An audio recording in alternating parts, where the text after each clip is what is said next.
नमस्कार, आप जुड़ चुके हैं जम्मू कश्मीर हाईलाइट के साथ। मौसम की अगर बात की जाए, जो 30/12 आज 2025 का है, मौसम विभाग ने एक चेतावनी जो है वो जताई है। उसमें ये कहा क्या है कि आज के 30 दिसंबर जो रात को है जो है वो बारिश कहीं ना कहीं रेन जो है वो हो सकती है 30 से 31, और 1 जनवरी तक जो है मैदानी इलाकों में बारिश हो सकती है, और ऊपरी इलाके जो पहाड़ी क्षेत्र है वहां पर बर्फबारी जो है वो शुरू हो जाएगी 1 जनवरी से। 31 जनवरी से भी ये कहा गया कि ऊपर के पहाड़ी जो इलाके हैं उनमें बर्फबारी हो सकती है। देखिए, जो टाइम टेबल जो डेट्स बताई गई है, 1 जनवरी है, 2 जनवरी है, 3 से 6 है, 7 से 8 है, 9 से 10 है, 11 से 13 तक जो है ये बताया गया है कि इन इन तारीखों में जो है वो बर्फबारी हो सकती है। क्योंकि कश्मीर का जो इलाका है, आपको पता है, कश्मीर जो है अपनी खूबसूरती के लिए जो है वो जाना जाता है, बर्फबारी के लिए जाना जाता है, और उस बर्फबारी का मजा लेने के लिए, लुत्फ उठाने के लिए पर्यटक जो है वो भी वहां पर आते हैं। अगर बर्फबारी होगी तो कश्मीर का जो बेरोजगार यूथ है, बेरोजगार इसलिए बोल रहा हूँ क्योंकि बेरोजगार इसलिए बोल रहा हूँ क्योंकि नौकरी किसी को मिली नहीं पिछले कई सालों से, और वो लोग इस वक्त कहीं ना कहीं जो अपना रोजगार जो है वो शिकारे से, अमूमन घोड़ा खच्चर जो भी अपना काम कर कर कहीं ना कहीं अपना रोजगार जो यूथ है वो चलाता है। लेकिन इस बार बर्फबारी ना होने के कारण जो पर्यटक है वो कश्मीर की तरफ भी इस वक्त ऐसा लग रहा है कि कम ही है। अगर आज की बारिश होती है या बर्फबारी शुरू हो जाती है तो उस बर्फबारी के बाद कहीं ना कहीं उस पर्यटक का और उस कश्मीर के व्यक्ति का जो कुदरत के ऊपर ही निर्भर है। अगर बारिश अगर बात की जाए बारिश की, अगर बारिश होगी, बर्फबारी होगी, तो कहीं ना कहीं उसका भी जो रोजगार है वो चल पाएगा। वो इसलिए क्योंकि देखिए, कुदरत ने हर एक व्यक्ति को या हर एक इंसान के लिए जो है कुछ ना कुछ दिया है और हमेशा देती आ रही है।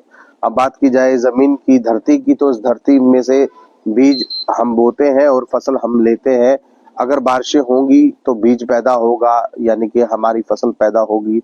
अगर बारिशें नहीं होगी, बर्फबारी नहीं होगी, बहुत सी ऐसी चीजें है जो कश्मीर में कहीं ना कहीं बर्फबारी ना हो तो वो पैदा नहीं हो सकती। बर्फबारी भी बहुत जरूरी है, लेकिन एक इंसान के लिए सबसे बड़ी जरूरत है अपनी जरूरतें पूरी करने के लिए खाना और पैसा।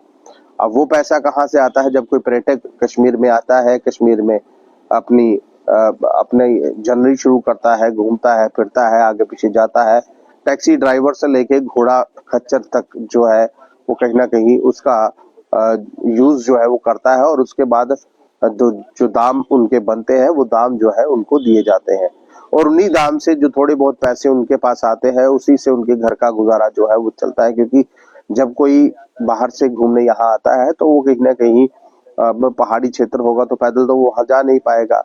अब सरकार भी यही कहती है कि सबसे ज्यादा अगर एयर रूट जो कोई अगर बिजी रहता है तो वो कश्मीर का रहता है, क्योंकि कश्मीर में सबसे ज्यादा पर्यटक जो है वो जाता है। ये मेरा कहना नहीं है, ये सरकार का कहना है। अगर पर्यटक कश्मीर की तरफ जाता है, अगर टूरिस्ट कश्मीर की तरफ जाता है, तो उस टूरिस्ट के लिए जो सुविधाएं है वो सरकार को भी कहीं ना कहीं देनी चाहिए।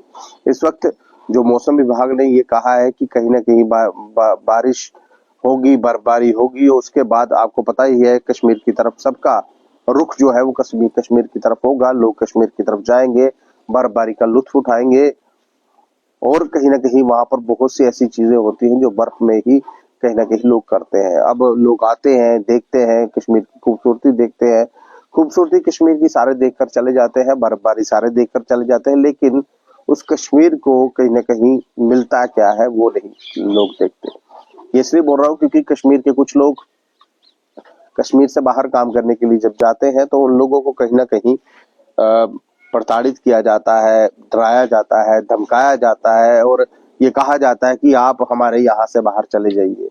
उस वक्त हमारी सरकारें जो है, उस वक्त जम्मू कश्मीर सरकार जो है वो क्यों नहीं बात करती? उस वक्त सेंट्रल गवर्नमेंट सर बात क्यों नहीं करता? देखिए, जब हमारे कश्मीर का कोई व्यक्ति या जम्मू कश्मीर का कोई व्यक्ति अगर शॉल बेचने के लिए या अपना ड्राई फ्रूट बेचने के लिए या और काम करने के लिए कोई कश्मीर से बाहर निकलता है या अदर स्टेट्स में या अदर यूटीज में जाता है, तो उसको सेफ्टी क्यों नहीं दी जाती? एमएचए ने ऑर्डर निकाला था, 2 दिन पहले का ऑर्डर था, उसमें ये कहा गया था कि कोई भी प्रवासी मजदूर या प्रवासी काम करने वाला जो भी होगा उसको पूरी जो शेल्टर्स है, पूरी सुविधाएं जो है अगर किसी वजह से उसको कोई प्रॉब्लम आती है तो उसकी जो प्रॉब्लम्स है जो है वो हल की जाएगी। लेकिन मुझे नहीं लगता ऐसा कुछ होगा। अगर ऐसा कुछ होता तो कहीं ना कहीं वो कश्मीर के लोग जो परेशान है इस वक्त वो परेशान ना होते। लेकिन फिर भी पर्यटक अगर कश्मीर की तरफ जाता है तो कश्मीर को थोड़ा बहुत फायदा जो है वो मिलेगा। लेकिन आपको मैं बता दूं, अगर कश्मीर की तरफ पर्यटक जाता है तो कहीं ना कहीं एयर रूट भी चलेगा, यानी कि जहाज भी उड़ेंगे, जहाज वालों की भी कमाई होगी, ट्रेन वालों की भी कमाई होगी।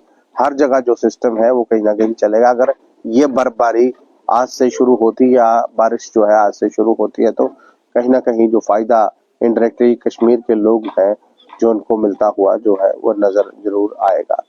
अब आप इस खबर पर आप लोगों की क्या राय है? आप अपनी राय जरूर रखिएगा। अगर बर्फबारी होती है तो जिस हिसाब से अब कल साल खत्म होने जा रहा है, यानी कि 2025 कल उस आखिरी दिन है, 2025 का कल आखिरी दिन है और आखिरी दिन के बाद एक नया साल जो है वो चढ़ जाएगा। 26 में नया साल चढ़ जाएगा। जनवरी से नए साल की शुरुआत होगी। 1 जनवरी से नए साल की शुरुआत होगी। 26 की शुरुआत होगी।